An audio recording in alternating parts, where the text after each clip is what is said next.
Let me ask you this, is the data from a remote patient monitoring, which by the way, I've talked to physicians for years, they just don't want it. I mean, they Right. want the clinically approved Because it's not devices. in the EHR, right? Right. They just don't want it in the EHR. They don't want to be liable for it and all that other stuff. But is that not the data that Google collected early on, like number of clicks, number of searches, number of this, number of that? Don't you think long term it's short sighted to not want that data and that information? Absolutely. You need it all. You need it all. And you're not going to get any smarter about an individual patient or a population without it, whether it's in the EHR or not. It doesn't matter. And they don't like it because they can't make sense out of it and they're asked to make decisions on too much data. So that's some of just the way it's treated. But it's not that it doesn't have value. Until they use AI, there's not the ability to extract the value. It just becomes onerous because it's not in the format that the providers want to see it, which is in the EHR.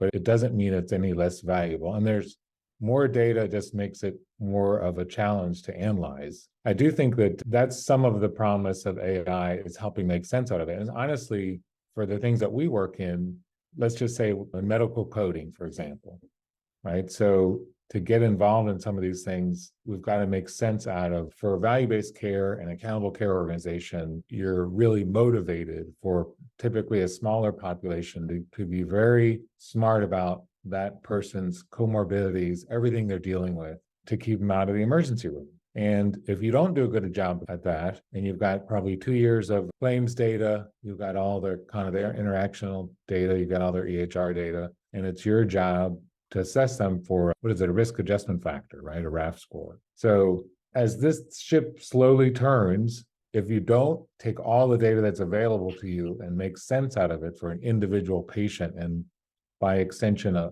population probably of some similarity, you will lose money Yep. and you could go out of business, right? If you're running an ACO, it won't make it. And I'm talking more from experience dealing with Medicare population, and they need more tools. It needs to end up in the EHR, but not everything is Epic, right? So I'm talking about point click care, and the EHRs, there's still a lot of different ones that still have to make sense out of it. But I think that's the challenge of AI has to help people make better decisions and make Yep. sense out of huge data sets that are just overwhelming at the moment.